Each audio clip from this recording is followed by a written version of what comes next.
In the business world, the most dangerous people aren't the ones who shout the loudest. They're the ones who think they're playing chess, not realizing I built the entire board. My name is Harper Quinn, and after 8 years of dedication to Strathmore Tech, I found myself collecting my belongings in a cardboard box, watching the security guard hover awkwardly by the elevator.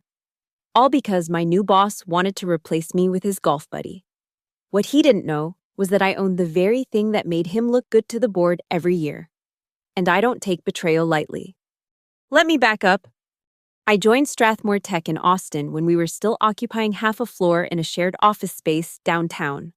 My marketing background wasn't in tech, but I understood brand storytelling, and that's what the company desperately needed.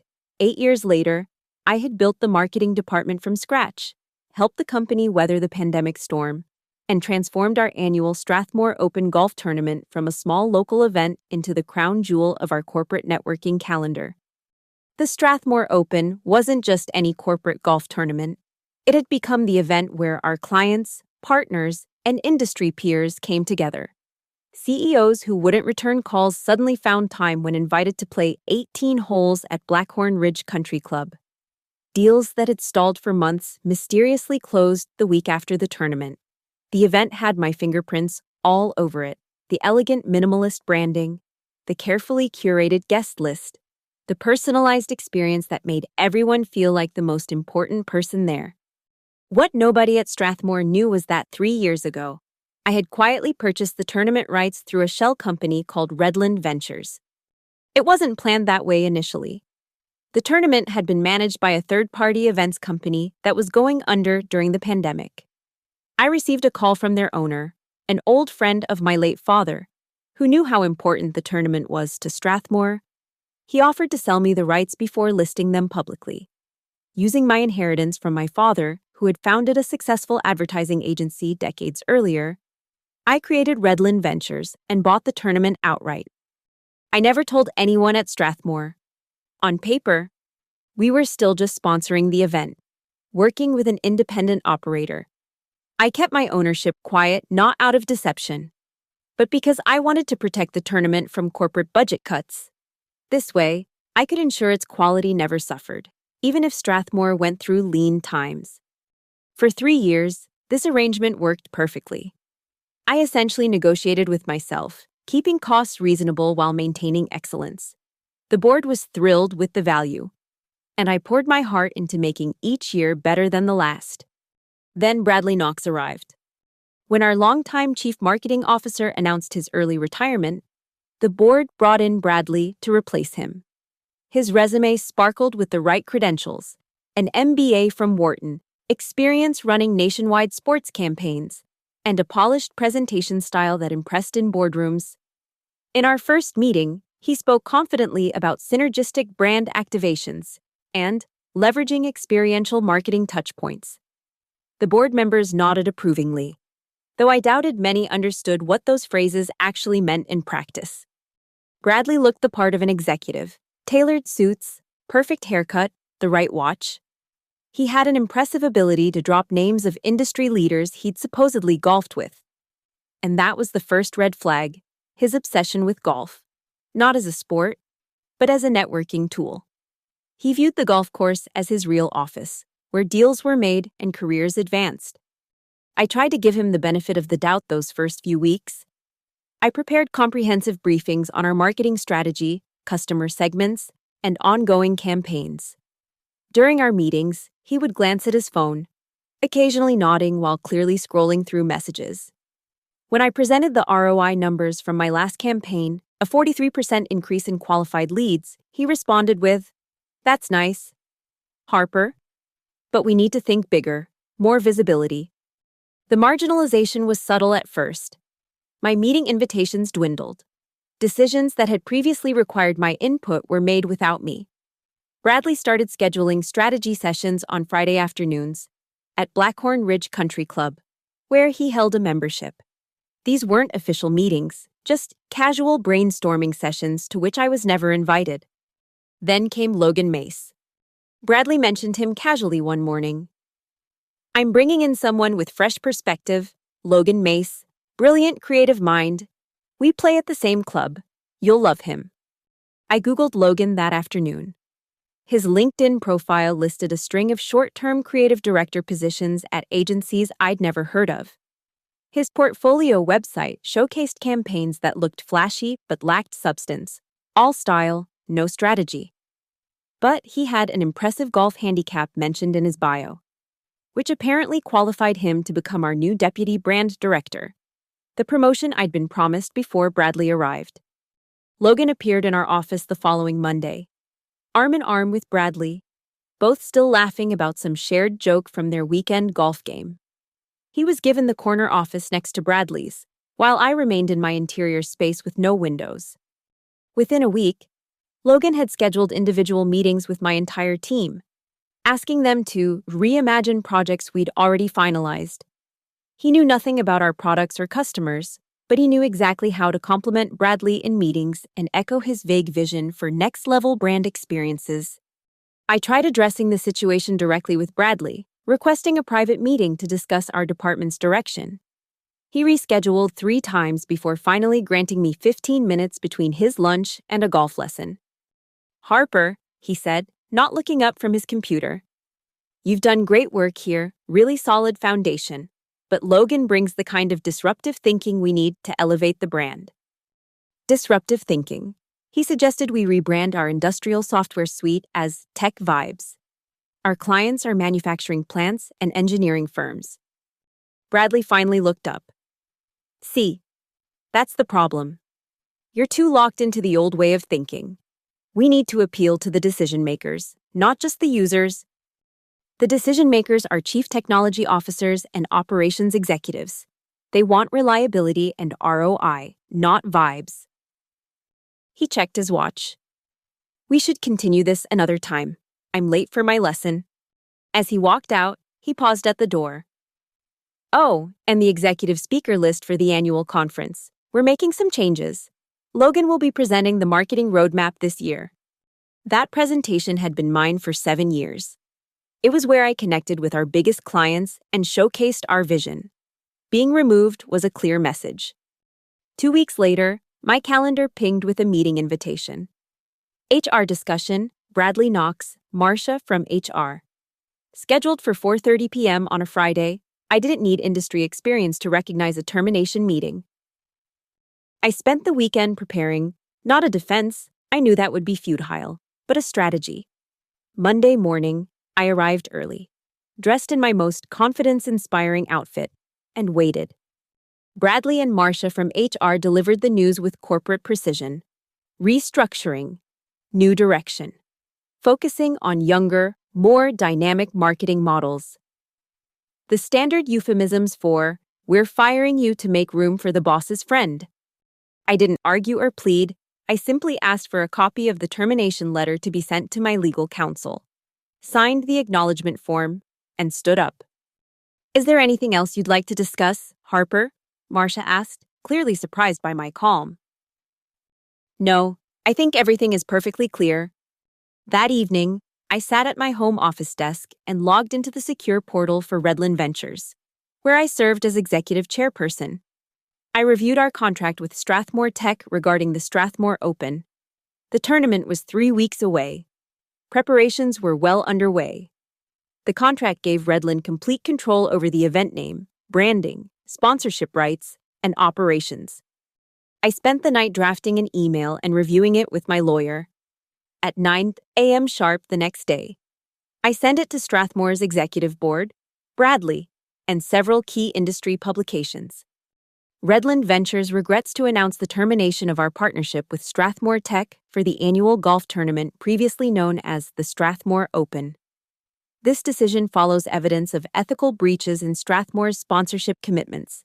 The tournament will proceed under new branding, with current participants maintained except for Strathmore representatives. We thank the community for their understanding as we uphold the event's integrity. My phone began ringing immediately. I let the calls go to voicemail. By noon, the industry trade publications had picked up the story. Strathmore Tech dropped from its own tournament. Golf blogs were speculating about the ethical breaches. Clients were calling their Strathmore representatives. confused about whether their tournament invitations were still valid. The board called an emergency meeting for 3 p.m. I wasn't invited. Of course, I no longer worked there. But at 3:05, my phone rang with a call from Jessica Harmon, the board chairperson. Harper, what the hell is going on? Bradley says you're behind this tournament disaster. I'd be happy to explain everything. Jessica, in person, to the entire board. We're in the boardroom now. Can you come immediately? I'll be there in 20 minutes. When I arrived, the tension in the room was palpable. Bradley sat at the table, face flushed with anger. Logan was noticeably absent. The board members looked concerned, confused, and irritated in varying degrees. Thank you for coming, Harper, Jessica began. We understand you have some connection to Redland Ventures. I smiled. I am Redland Ventures, or more accurately, I'm the founder and executive chairperson. The room fell silent as I explained the history, how I'd saved the tournament during the pandemic, maintained its quality while keeping costs reasonable, and protected it from budget cuts. So you've been running the tournament all this time? Jessica asked. Yes. And reinvesting most of the profits back into making it better each year. Strathmore has benefited enormously from this arrangement. Then why pull the rug out now? Demanded Bradley. This is clearly retaliation for your termination, which was a legitimate business decision. I opened my laptop and connected it to the room's display. Let's discuss legitimate business decisions, shall we? For the next 30 minutes, I presented a detailed analysis of Bradley's leadership since his arrival. I showed how he had systematically dismantled successful marketing strategies, diverted budget to ineffective vanity projects, and, most importantly, engaged in clear nepotism by hiring Logan, whose lack of qualifications was starkly evident when compared to internal candidates or market standards. I presented documentation of business lunches at Blackhorn Ridge that were actually just golf outings with friends. I showed before and after metrics of campaigns that had been performing well until Bradley redirected their strategies. The tournament contract with Strathmore, I explained, includes ethical clauses regarding the sponsor's business practices. These actions constitute clear violations. This is absurd, Bradley interrupted. She's just bitter about being let go. This is corporate sabotage. Jessica raised her hand to silence him. Harper, are you willing to reinstate the tournament partnership if certain changes are made? I am, but those changes would need to be substantial and immediate. The board asked Bradley to step out while they discussed the situation with me. Once he was gone, the questions came rapidly. How bad was the damage? Could the tournament still proceed with Strathmore's name? What would it take to fix this? I laid out my terms. Bradley's hiring and firing practices would be subject to review. The marketing department would return to strategies proven to work. Logan's qualifications would be properly vetted by HR. And I would be reinstated, not as a direct report to Bradley, but as an independent brand director with oversight of the tournament relationship. After an hour of discussion, the board asked for time to deliberate. I left the building for the second time in 2 days, but with a very different feeling. The next morning, Jessica called. The board has suspended Bradley pending an internal investigation. We've reviewed your presentation and found the concerns valid enough to warrant immediate action. We'd like you to return as acting chief marketing officer until this situation is resolved. I had leverage and knew it. I'm not interested in the CMO position. I want to return to my previous role leading brand strategy, but with direct reporting to the executive committee, not to whoever replaces Bradley, and I want full autonomy over the tournament relationship. Jessica paused. That's unusual. But under the circumstances, I think we can accommodate that structure. 3 days later, Logan resigned for personal reasons. The internal investigation into Bradley's leadership uncovered even more questionable decisions than I had documented. 2 weeks after that, he was formally terminated. The Strathmore Open proceeded as planned, though with some hasty rebranding back to its original name. As I stood at the registration table on opening day, greeting the executives and clients who had been coming to this event for years, I felt vindicated but not vengeful. Jessica approached me during the lunch break. The CEO's spot is empty today, she noted, referring to the special reserved seating for Strathmore's leadership team. Yes, I replied. I thought it best to leave it open for now.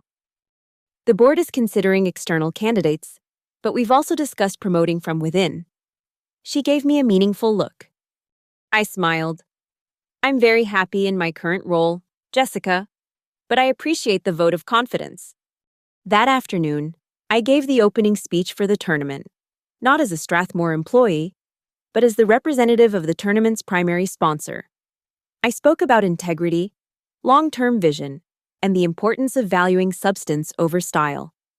As I looked out over the crowd of industry leaders, I caught Jessica nodding in agreement. Some might call what I did revenge. I prefer to think of it as a correction, in business, as in golf. It's not just about how you play the game, it's about understanding what game you're really playing. And sometimes, it's about owning the course. In the months that followed, Strathmore Tech underwent a subtle but significant transformation. With Bradley and Logan gone, the marketing department gradually returned to strategies grounded in data rather than golf course conversations. The flashy vanity projects were quietly shelved, replaced by campaigns that actually connected with our industrial clients. My new position gave me unprecedented autonomy. By declining the CMO role, I had sidestepped the political battlefield of executive meetings and budget wars. Instead, I focused on what I did best: building and maintaining the Strathmore brand through meaningful customer engagement.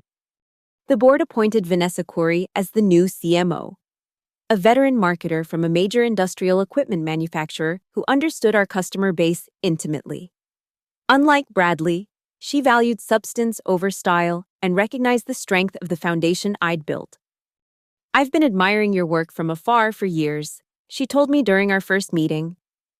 That integrated campaign for the automation suite last year was brilliant, speaking directly to plant managers' pain points while still appealing to C-suite concerns about ROI.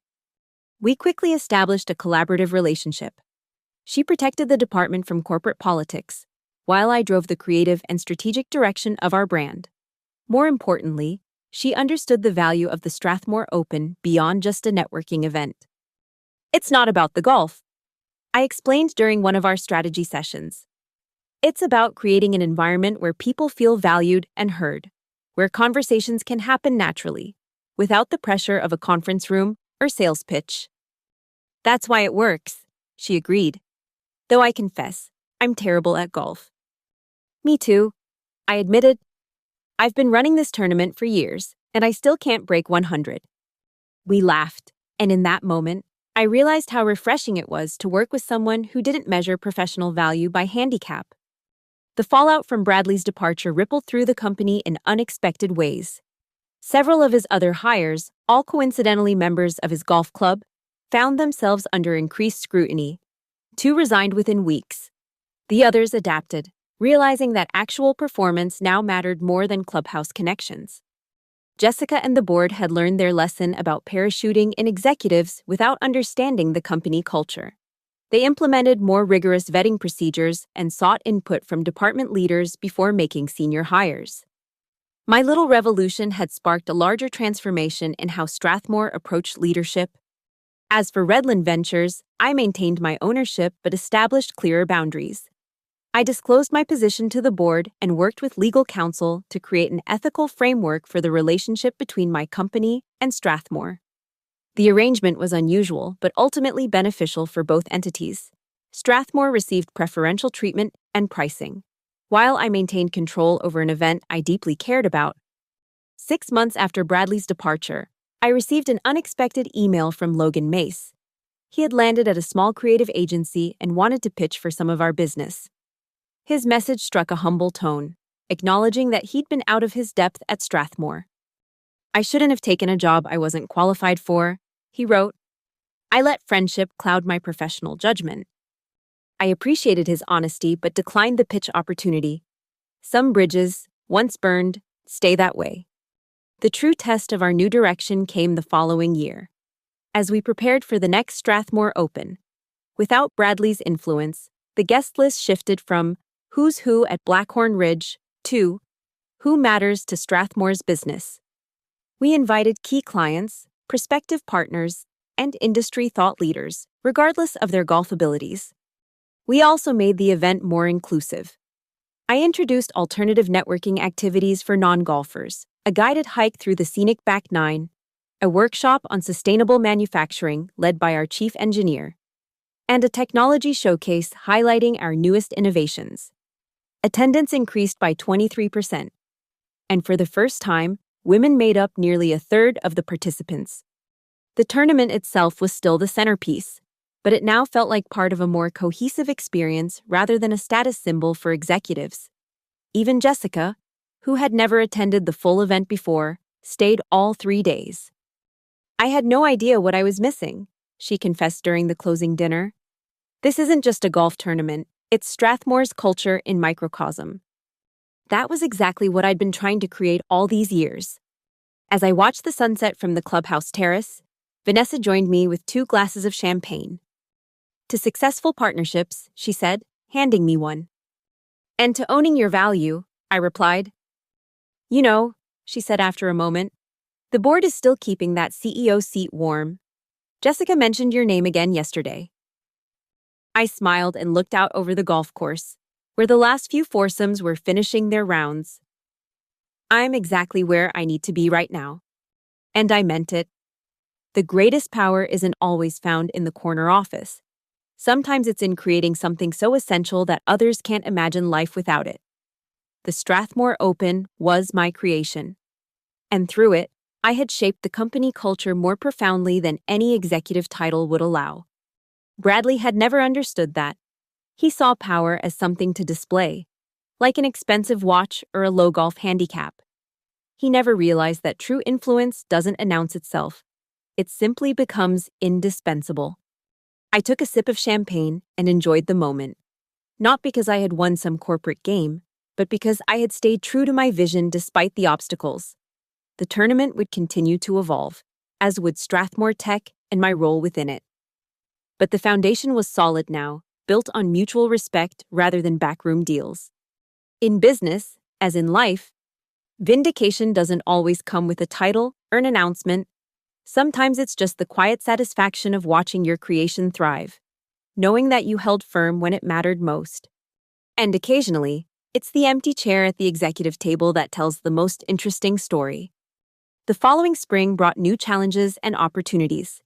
Strathmore was preparing to launch our most ambitious product yet, an integrated platform that would connect factory floor operations with supply chain management in real time. The project had been in development for years, and its success would define the company's direction for the next decade. As the launch date approached, tensions ran high. The engineering team was working around the clock to resolve last-minute issues. The sales department was already promising features to eager clients, and the executive team was feeling the pressure from investors expecting a significant return on their patience. In the midst of this chaos, my team remained focused on crafting the narrative around the launch. We weren't just introducing a new product, we were positioning Strathmore as a pioneer in industrial integration. A company that understood the challenges of modern manufacturing at a fundamental level. We need this launch to make a statement, Vanessa said during our strategy meeting. Something that demonstrates not just the technology, but the vision behind it. An idea had been forming in my mind for weeks. What if we use the Strathmore Open as the launch platform? Instead of the traditional technology conference approach, we showcase the platform in a completely different environment. A golf tournament as a tech launch? She looked skeptical. Not just a golf tournament, we transform it into an immersive experience that demonstrates how our platform connects disparate operations. My mind was racing now. We equip the maintenance crews, food service staff, pro shop, and course management with our technology. We show in real time how the platform coordinates everything from lawn mowing schedules to sandwich deliveries to tea times. Vanessa's expression shifted from doubt to intrigue, turning the entire event into a living demonstration. Exactly. Our clients don't want another PowerPoint presentation. They want to see the technology in action, solving real problems. By the end of the meeting, we had the outline of a plan that would transform the Strathmore Open into something unprecedented. A hybrid of technology showcase, networking event, and practical demonstration. When we presented the concept to the executive team, the response was mixed. The CTO was enthusiastic about demonstrating the platform's versatility. The CFO worried about the additional costs. The head of sales loved the exclusivity factor for key clients. Jessica listened to all the arguments before turning to me. This is ambitious. Harper, do you really think we can pull it off? With adequate resources and full cross-departmental cooperation, yes. She studied me for a moment, then nodded. Make it happen. The next 3 months were the most intense of my career.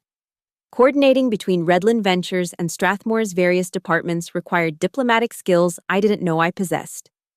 The technical integration at Blackhorn Ridge presented countless unforeseen challenges. And the marketing materials needed to explain a complex value proposition in an accessible way.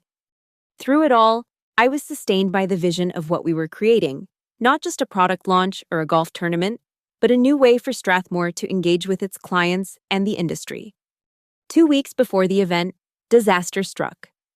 A critical software integration failed during testing, threatening the entire concept. The engineering team was split on whether to proceed with a scaled-back demonstration or postpone the launch entirely. I called an emergency meeting with the key stakeholders, including Jessica and Vanessa. We have 3 options. I explained. We can scale back the demonstration to just the working elements. We can delay the launch until after the tournament, or we can commit additional resources to solve this problem in the next 10 days. The room was quiet as everyone considered the implications. Scaling back would undermine the impact we'd been promising. Delaying would disappoint clients who had been anticipating this launch for months.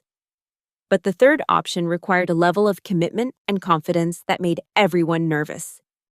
What do you recommend, Harper? Jessica asked. I took a deep breath. I believe in this team. I've seen what they can accomplish under pressure. I vote we solve the problem and proceed as planned. After a tense discussion, Jessica made the call. 10 days, full resources, all hands on deck. If we can't fix it by then, we scale back. The engineering team worked around the clock. I spent most nights at the office, coordinating between technical needs and marketing promises, ensuring we weren't creating a gap that would damage Strathmore's credibility. On the morning of the 8th day, our CTO called me at 5:30 a.m. We did it, he said simply. I nearly collapsed with relief. It works, the full integration. Better than works, it's rock solid. We solved the underlying architecture issue, not just the symptoms. When the Strathmore Open finally arrived, the atmosphere was electric with anticipation. Clients, partners, and industry press gathered at Blackhorn Ridge, curious about the revolutionary demonstration we had been teasing for weeks. The tournament began with my welcome speech, delivered not from behind a podium, but while walking through the assembled crowd, tablet in hand. Today, you're not just playing golf. I told them, you're experiencing the future of integrated operations. Every aspect of this tournament, from the maintenance schedules to the catering, from the pro shop inventory to the shuttle services, is being coordinated through Strathmore's new industrial integration platform. As I spoke, large displays around the clubhouse showed real-time data flows. Attendees received tablets that allowed them to interact with the system, placing orders, checking tee times, or viewing maintenance schedules with a few taps. This isn't a simulation, I continued. This is a working system managing a complex operation with hundreds of variables, just like your factories, warehouses, and supply chains. Throughout the day, our engineers and product specialists were stationed at key points around the course, demonstrating specific features relevant to different industries. Manufacturing executives could see how the platform managed equipment maintenance schedules. Supply chain managers observed the real-time inventory adjustments in the pro shop. Plant managers witnessed how staffing was optimized based on changing conditions. By the end of the first day, the buzz was undeniable. Industry analysts were calling it the most innovative product demonstration they'd seen in years. Clients were approaching our sales team not with questions about features, but with specific implementation scenarios for their operations. That evening, at the welcome dinner, Jessica pulled me aside. This is extraordinary. Harper, You've transformed a product launch into an experience no one will forget. It was a team effort, I replied. Everyone at Strathmore made this happen. Yes, but it was your vision that united us. She paused. The board has been discussing the CEO position again. I want you to seriously consider it this time. I was momentarily speechless. Despite the hints and suggestions over the past year, I hadn't truly believed they were serious about considering me for the role. I don't have the traditional background for a tech CEO, I said finally. Neither did Steve Jobs, she countered. We don't need another technical expert. We have plenty of those. We need someone who understands how to connect technology with human needs. Someone who can tell the story of where Strathmore is going and bring everyone along on that journey. I'll think about it, I promised. The remaining 2 days of the tournament continued the momentum. Orders for the new platform exceeded our most optimistic projections. Several competitors approached us about potential partnerships, and the industry press was already speculating about how this approach would change product launches across the sector. On the final evening, as the awards ceremony concluded, I found myself standing alone on the clubhouse balcony, reflecting on the journey that had brought me here. From building a marketing department from scratch, to being pushed aside by Bradley, to secretly owning the tournament, to this moment of triumph, it had been a winding path with unexpected turns. Vanessa joined me, champagne in hand. To the most successful product launch in Strathmore history, she toasted. And to the team that made it possible, I added. So, she said after a moment, Jessica mentioned the CEO conversation. I nodded. She did. And? I looked out over the golf course, now quiet as dusk settled over the manicured greens.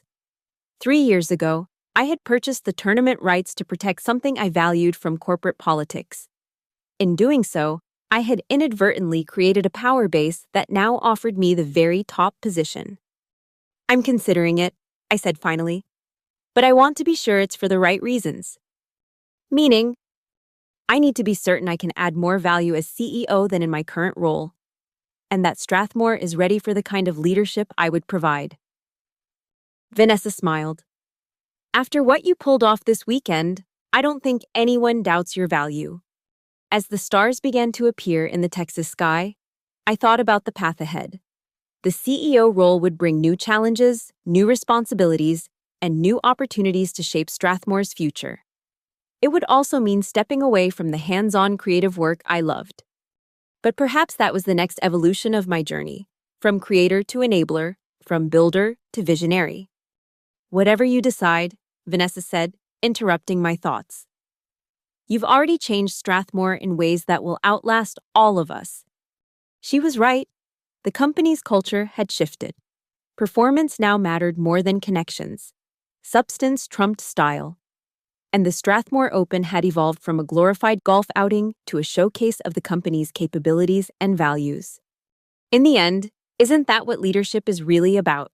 Not titles or corner offices, but creating lasting impact through your actions and decisions.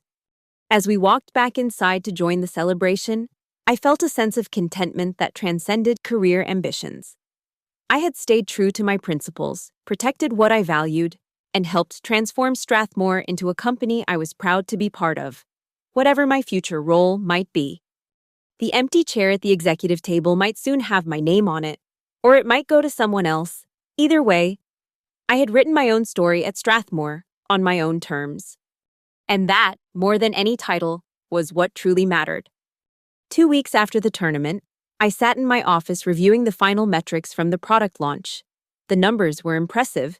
Sales projections exceeded by 37%, press coverage up 215% compared to previous launches, and most importantly, client implementation requests running at 3 times our expected rate.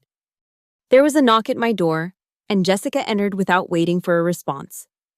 Have you made a decision? She asked, settling into the chair across from my desk. I closed my laptop.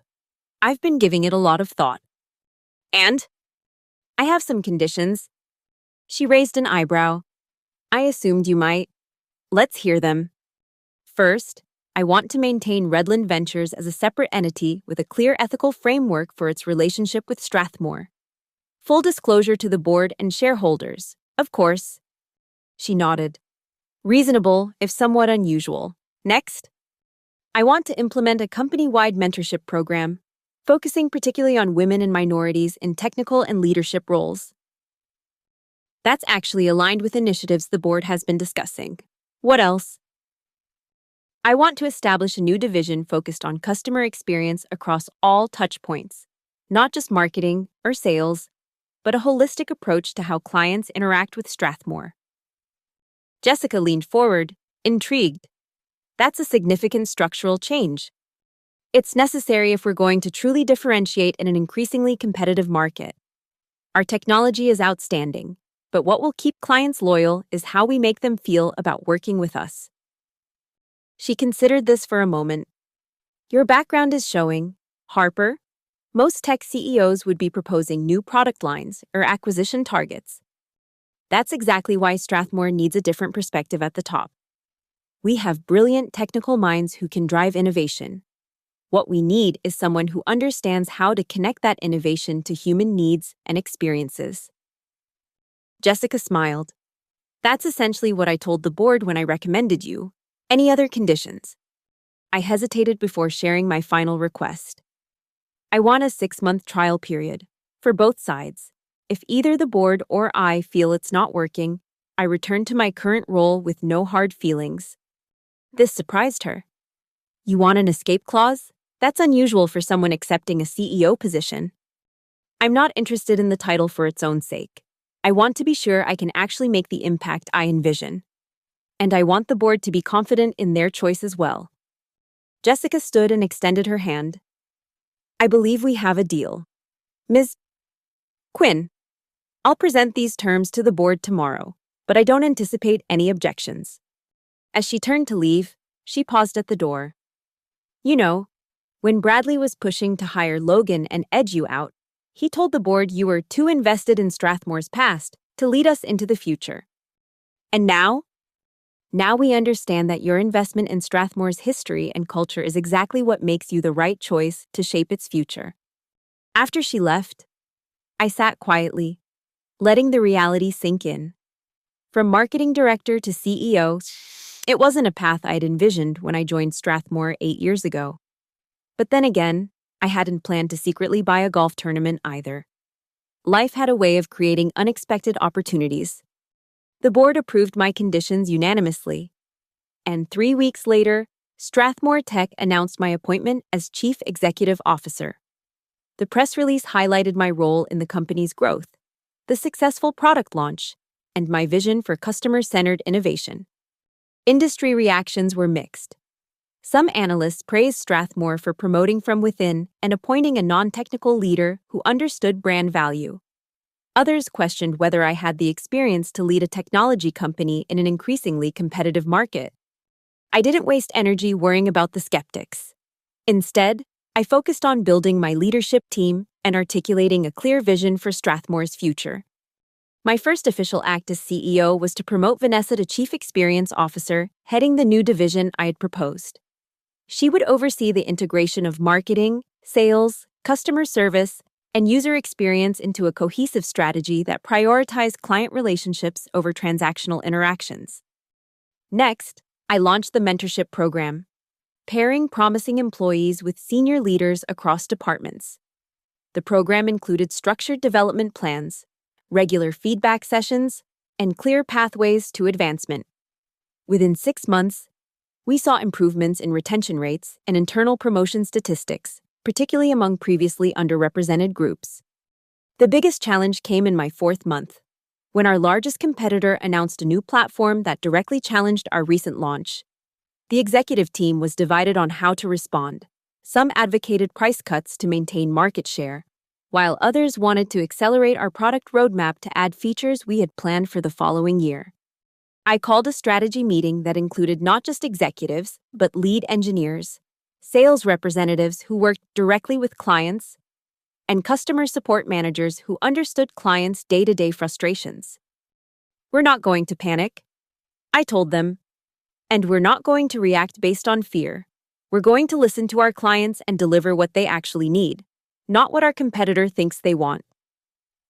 For the next 3 days, we analyzed client feedback, usage patterns, and support requests. What emerged wasn't a need for more features or lower prices, but for better integration with existing systems and more intuitive interfaces for non-technical users. Our advantage isn't in feature lists, I explained to the board. It's in understanding the human side of industrial technology. Our competitors are adding complexity. We're going to focus on simplicity and integration. We launched a campaign highlighting real client success stories, actual people saving time and reducing stress because of our platform's thoughtful design. While our competitor talked about technical specifications, we showed factory floor managers going home in time for dinner with their families. The approach worked. Our sales remained strong, and client retention actually improved. More importantly, we established a clear brand position that differentiated Strathmore from competitors who viewed industrial software as purely technical rather than human-centered. As my 6-month trial period neared its end, Jessica scheduled a board review of my performance. I prepared a comprehensive presentation on our financial results, strategic initiatives, and cultural improvements. But when I entered the boardroom, Jessica waved away my laptop. "We don't need the presentation, Harper. The numbers speak for themselves." "So I've passed the trial?" I asked. With flying colors, the board is unanimously in favor of removing the interim status from your title. That weekend, I returned to Blackhorn Ridge for the first time since becoming CEO. Not for a meeting or networking event, but for a golf lesson. Despite running the Strathmore Open for years, I had never properly learned the game. It seemed fitting to finally understand the sport that had played such a pivotal role in my career journey. The club pro was patient with my awkward swing and tendency to overthink each shot. "Golf isn't about perfection," he advised. "It's about recovery. Everyone hits bad shots. The winners are those who recover best." As I practiced my swing on the driving range, I noticed a familiar figure several stations down. Bradley Knox was methodically working through his club selection, his swing as polished as his former appearance. He glanced over and froze momentarily when he recognized me. For a second, I thought he might leave. Instead, he nodded stiffly and returned to his practice. After finishing my bucket of balls, I walked past his station. He looked up, his expression unreadable. "Congratulations on the CEO position," he said, his tone carefully neutral. "Thank you," I replied. "I understand the new platform is doing well despite the competition." "Yes, we took a different approach than expected." He nodded, then added with apparent difficulty, "It was a smart strategy, leading with user experience instead of features." Coming from Bradley, this was as close to an apology as I was likely to get. I could have walked away, leaving the conversation at that minimal acknowledgement. Part of me wanted to, but another part recognized an opportunity for a different kind of closure. "Are you still in the industry?" I asked. "Consulting," he replied, "helping companies align their marketing with business objectives." The irony wasn't lost on either of us.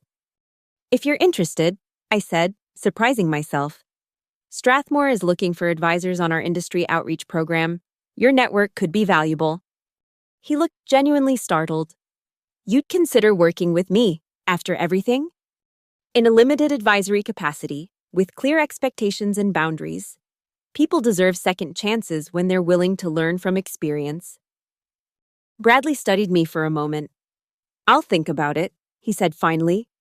As I walked back to the clubhouse, I realized I meant the offer sincerely.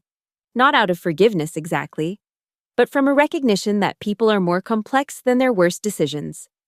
Bradley had excellent connections and understood certain aspects of industry networking that could benefit Strathmore. His failure had been one of character and judgment, not capability. More importantly, the offer demonstrated the kind of leader I wanted to be, one who made decisions based on value and potential, not past grievances or personal comfort. Back in my office on Monday morning, I found a handwritten note on my desk. The elegant stationery bore the Blackhorn Ridge logo, and inside was a brief message from Bradley accepting my offer as an advisor, acknowledging his past mistakes, and committing to meet whatever expectations we established. I showed the note to Vanessa when she came by for our weekly strategy meeting, Are you sure about this? She asked after reading it. No, I admitted. But I'm sure about giving people the opportunity to prove themselves. His connections in the industry are still valuable, and the advisory role has clear limitations. She handed back the note. It's your call, but I'll be watching him closely. I'd expect nothing less. As the months passed, Strathmore continued to evolve under my leadership. We expanded our customer experience initiative across all departments. We invested in employee development programs that prioritize skills and performance over credentials and connections. And we reimagined the Strathmore Open yet again, transforming it from a product showcase into an industry think tank where clients and partners collaborated on solving common challenges. Bradley proved to be a surprisingly effective advisor. His network opened doors to partnerships we had struggled to establish, and his knowledge of competitor strategies helped us anticipate market shifts. He never tried to overstep his role or rebuild his former power base. Whether from genuine growth or pragmatic acceptance of his new reality, he delivered exactly what was promised. No more, no less. 1 year into my tenure as CEO, Jessica announced her retirement from the board. At her farewell dinner, she pulled me aside for a private conversation. When we hired Bradley, we thought we needed someone with flash and connections, she confessed. We were chasing an image of leadership rather than substance. It was an understandable mistake, I replied. His resume was impressive. But his references were all golf buddies, she said with a rueful smile.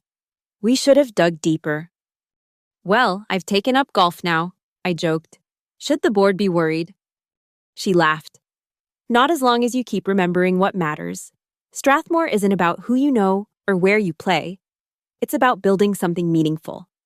Speaking of which, I said, I have something for you.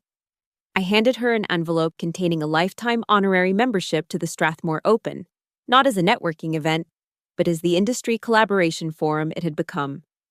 First time I've seen you get sentimental, Harper, she said, but I could tell she was touched.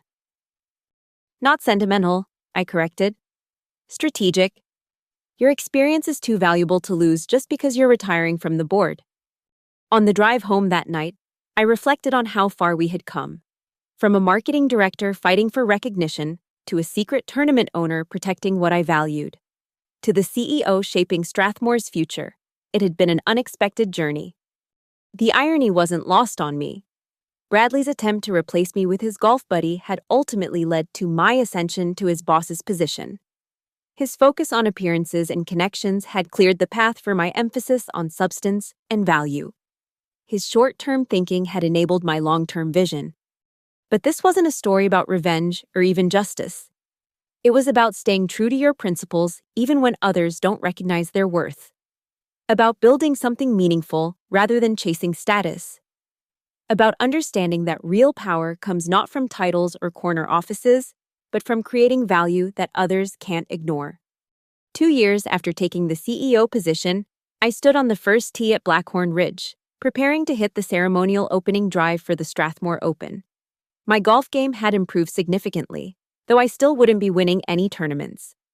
The event had evolved from a traditional golf tournament into a multifaceted gathering that included workshops, collaborative sessions, and yes, still some golf. But the focus had shifted from networking for its own sake to solving industry challenges together. As I addressed the ball, I caught sight of our new marketing director filming the moment for our company social media. Next to her stood Logan Mace, not as an employee, but as a representative of one of our smaller technology partners. His agency had proven their value with creative campaigns for several industry clients, and we had cautiously approved a limited project collaboration. People change, companies evolve. Success isn't always a straight line. I took a deep breath and swung. The ball soared down the fairway, not the longest drive ever, but straight and true. A respectable start. As applause rippled through the crowd, I handed the club back to the caddy and moved aside for the next speaker. I didn't need to be the center of attention anymore. My vision was embedded in every aspect of the event, in the company culture, in the way we approached challenges and opportunities. That evening, as the sun set over the golf course, I found a quiet moment alone on the clubhouse terrace. 8 years at Strathmore. 3 years secretly owning the tournament. 2 years as CEO. Each phase had taught me something different about business, leadership, and myself. Vanessa joined me, 2 glasses of champagne in hand, our tradition now. To another successful Strathmore Open, she toasted. And to owning your value, I replied, our usual response. We clinked glasses and looked out over the gathering of clients, partners, and employees enjoying the evening reception. The atmosphere was collaborative rather than competitive, focused on building relationships rather than scoring points. You know what I realized today? Vanessa said after a moment. This event doesn't need you anymore. I looked at her, surprised. What do you mean? It's become self-sustaining. The culture you've built, the expectations you've established, they're part of Strathmore's DNA now. It would continue even if you weren't here. She was right, and the realization filled me with both pride and a touch of wistfulness. Isn't that the ultimate goal of leadership? To build something that can thrive without you? I'm not planning on going anywhere, I assured her. Good, because we have bigger challenges ahead. She pulled out her tablet and showed me the preliminary designs for a new platform that would take Strathmore beyond industrial applications into entirely new markets. As we discussed the potential and pitfalls of this expansion, I felt that familiar spark of excitement that came with building something new. But now it was tempered with the wisdom of experience, understanding the human elements that would determine success or failure beyond the technology itself. Later that night, as I walked back to my hotel room, I passed the bar where several executives were still networking over drinks. Through the window, I spotted Bradley deep in conversation with our head of business development, not scheming or dominating, but contributing his expertise to a discussion about market expansion in Europe. People contain multitudes. Even those who hurt us can sometimes offer value. The key is establishing the right boundaries and expectations. In my room, I found a small package waiting on the desk, a gift from the board to commemorate my second anniversary as CEO. Inside was a custom golf ball marker with the Strathmore logo on one side. On the reverse was inscribed, "It's not about the game, it's about who builds the course." I smiled, appreciating the sentiment and the journey it represented. From being fired to make room for a golf buddy, to secretly owning the tournament, to reshaping the company as CEO, it had been a winding path filled with unexpected turns. But through it all, I had remained true to my core belief that real value comes not from status or connections, but from creating something meaningful that others cannot ignore. That true leadership isn't about titles or corner offices, but about building structures and cultures that bring out the best in others. And occasionally, yes, it's about owning the course when others think they're just playing a game. As I prepared for bed, my phone chimed with a message from Jessica, a photo of her wearing the honorary membership badge at a charity event, with the caption, "Still representing Strathmore values in retirement." That, ultimately, was what mattered most. Not revenge or vindication, but creating values worth preserving and a legacy that extended beyond any individual career. Tomorrow would bring new challenges, new opportunities, and perhaps new adversaries. But tonight, I could rest, knowing that I had built something worth protecting, something that would outlast any corporate politics or personal vendettas. In business, as in golf, the true winners aren't those who hit the most spectacular shots or wear the flashiest attire. They're the ones who understand the deeper game, who see beyond the immediate contest to the larger purpose. And sometimes, they're the ones who quietly own the course while others believe they're just lucky to be playing. The following spring marked my 3rd year as CEO, and Strathmore was thriving by every measurable metric. Our core industrial platform had expanded into adjacent markets. Our client retention rate exceeded industry averages by double digits, and our culture consistently earned us recognition as one of the best places to work in the tech sector. More importantly, we had established a clear identity in the market, not just as a technology provider, but as a partner that understood the human side of industrial operations. Our competitors might offer more features or lower prices, but none could match our intimate knowledge of how people actually use these systems in their daily work. This success brought new challenges. Venture capital firms began circling with acquisition offers. Competitors hired away some of our top talent with promises of equity and advancement. And internally, the pressure to maintain our growth trajectory led to debates about faster expansion versus maintaining our core values. During one particularly tense board meeting, our chief financial officer pushed for aggressive cost-cutting to improve our profit margins before a potential public offering. Our expenses per employee are 23% higher than industry average, he argued. We're leaving money on the table. Those aren't just expenses, I countered. They're investments in the culture that drives our success. Our training programs, work environment, and employee benefits aren't extravagances. They're why our people deliver exceptional value to clients. The debate continued until our newest board member, a former client who had joined after selling his manufacturing business, spoke up. Before becoming a Strathmore client, I evaluated 5 different platforms, he said. Your technology wasn't actually the most advanced, but your people understood our problems in a way the others didn't. They cared about solving our issues, not just implementing their software. He turned to the CFO.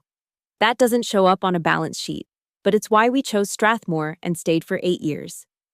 The room fell silent as his words sank in. He had articulated exactly what I had been trying to protect, the intangible value that couldn't be measured in conventional metrics, but defined our company's success.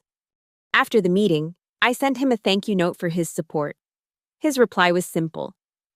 I recognize what you've built here because I tried to build the same thing in my company. It's rare and worth protecting.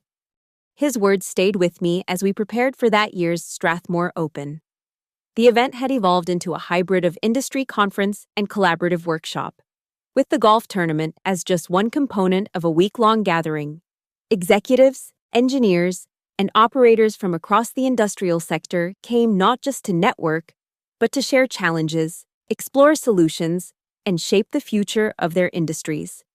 As I reviewed the attendance list, a name caught my eye. Logan Mace. He had registered not as a partner or vendor this time, but as the newly appointed marketing director for one of our largest clients, a global manufacturer of agricultural equipment. I made a note to seek him out during the event, curious about his career evolution since our paths had crossed 3 years earlier. Had he grown from the experience of being Bradley's unqualified appointee? Or was he still writing connections rather than building skills? The answer came on the second day of the conference, during a session on communicating technical value to non-technical decision-makers. Logan gave a presentation on a campaign he had developed for his new employer, a series of day-in-the-life videos showing how their equipment, powered by Strathmore software, had improved conditions for farm workers across different countries. The approach was thoughtful, authentic, and focused on human impact rather than technical specifications. It was, I had to admit, exactly the kind of strategy I would have approved. After the session, I approached him. That was an excellent presentation, Logan. Very effective storytelling. He seemed genuinely surprised to see me. Thank you, Ms. Quinn. That means a lot coming from you. Harper is fine. We're well past formalities at this point. He nodded, clearly uncomfortable. Harper, I've wanted to apologize properly for what happened 3 years ago. I took a position I wasn't qualified for, at your expense. Water under the bridge, I assured him. How's the new role? Challenging, he admitted. But in the right way, I'm actually doing the work, learning the industry, understanding the customers, not just playing golf and taking credit for other people's ideas. Sounds like valuable lessons learned. The hardest kind, he agreed, but necessary. As we parted ways, I reflected on how circumstances shape us, how failure and setbacks can either embitter us or become catalysts for growth. Logan had chosen the latter path, turning his premature promotion and subsequent humbling into an opportunity for genuine development. That evening, during the welcome reception, I spotted Bradley in deep conversation with our head of European operations. His advisory role had gradually expanded over the past 2 years as he proved his value without overstepping boundaries. He had even acknowledged, in a rare moment of vulnerability during a strategy session, that his previous leadership approach had been fundamentally flawed. I confused networking with relationship building, he had admitted. I thought knowing the right people was the same as understanding the right problems. Watching these two men who had once represented everything wrong with corporate culture, the unqualified friend, the style over substance executive, I felt a complex mix of emotions. Not forgiveness exactly, but a recognition that people are more than their worst decisions. That growth is possible when accountability meets opportunity. Perhaps that was my greatest achievement at Strathmore. Not just building a successful company, but creating an environment where values mattered more than status, where substance trumped style, and where even those who had once embodied the wrong approach could find a path to redemption through genuine contribution. Later that week, as the event drew to a close, I delivered the keynote address to a packed ballroom of industry leaders. My topic was the human element in industrial technology, a distillation of the philosophy that had guided my career from marketing director to CEO. Technology doesn't exist in isolation, I told them. It exists in relation to the people who create it, implement it, and live with its consequences every day. The most elegant code, the most advanced features, the most impressive specifications, none of these matter if they don't make someone's life better in a tangible way. I shared stories from our clients, the factory supervisor who now made it home for dinner with his family, the quality control manager whose stress-related health issues had improved, the new employee who mastered complex systems in days rather than months. These are the metrics that matter, I concluded. Not just efficiency and productivity, but human flourishing. Not just what our technology can do, but what it can enable others to do and be. The applause was gratifying, but more meaningful were the conversations that followed, executives and engineers alike sharing their own stories of how technology had transformed their workplaces for better or worse, and how they were trying to ensure the human element remained central to their decisions. As the event wound down, I found myself once again on the clubhouse terrace with Vanessa, our traditional champagne glasses in hand. To another successful Strathmore Open, she toasted. And to owning your value, I replied. We clinked glasses and looked out over the golf course where a few determined players were finishing their rounds as the sun began to set. I received an interesting call yesterday, Vanessa said after a moment. The board of Westfield Industries wants to discuss their CEO position with me. I turned to her, surprised. Westfield was one of the largest industrial conglomerates in the country, a potential client we had been pursuing for years. That's a remarkable opportunity, I said, genuinely pleased for her despite knowing what it would mean for Strathmore. Are you considering it? I am, she admitted. It would be a significant step up in terms of scope and impact. You'd be exceptional in that role. She smiled. I learned from the best. Your approach to leadership, focusing on human impact rather than just technical excellence or financial metrics, that's what I'd bring to Westfield. Then they'd be fortunate to have you. As we discussed the potential opportunity, I felt a complex mix of emotions, pride in her accomplishment, sadness at potentially losing a key ally, concern for maintaining Strathmore's direction without her influence. But most of all, I felt a deep satisfaction in knowing that our philosophy would extend beyond our company, carried forward by those who had embraced it. Isn't that the true measure of impact? Not just what you build within your own domain, but how your ideas and values ripple outward through others. That night, as I packed to return home, I found a small box on my hotel desk, a gift from the event planning team. Inside was a custom compass with the Strathmore logo and an inscription, "For the leader who always points us toward true north." The gesture touched me deeply. When I had secretly purchased the tournament rights years ago, I had been focused on protecting something valuable from corporate politics and budget cuts. I never imagined it would become a vehicle for transforming not just Strathmore, but potentially the wider industry's approach to technology and human experience. The next morning, as my car pulled away from Blackhorn Ridge, I looked back at the clubhouse where I had experienced so many pivotal moments in my career, from being marginalized by Bradley, to revealing my ownership of the tournament, to delivering keynotes as CEO. The building itself hadn't changed, but everything it represented in my life had transformed completely. My phone buzzed with a message from Jessica. Hearing great things about this year's event, your vision has exceeded even my optimistic expectations. I smiled and typed a reply. It was never about the golf. Back at Strathmore headquarters, I settled into my office with a renewed sense of purpose. On my desk was a stack of partnership proposals from companies inspired by the collaborative approach we had showcased at the tournament. My calendar was filled with meetings to discuss expanding our human-centered design philosophy across new product lines, and my inbox contained messages from employees sharing stories of how our culture had impacted their lives and work. 3 years earlier, I had been fired to make room for someone's golf buddy. That moment of injustice could have been the end of my story at Strathmore, a bitter departure followed by a career elsewhere. Instead, it had become a turning point that ultimately led to transforming the company into something better than it had been before. Not through revenge or vindication, but through staying true to a vision of what technology could and should be when human needs remained at its center.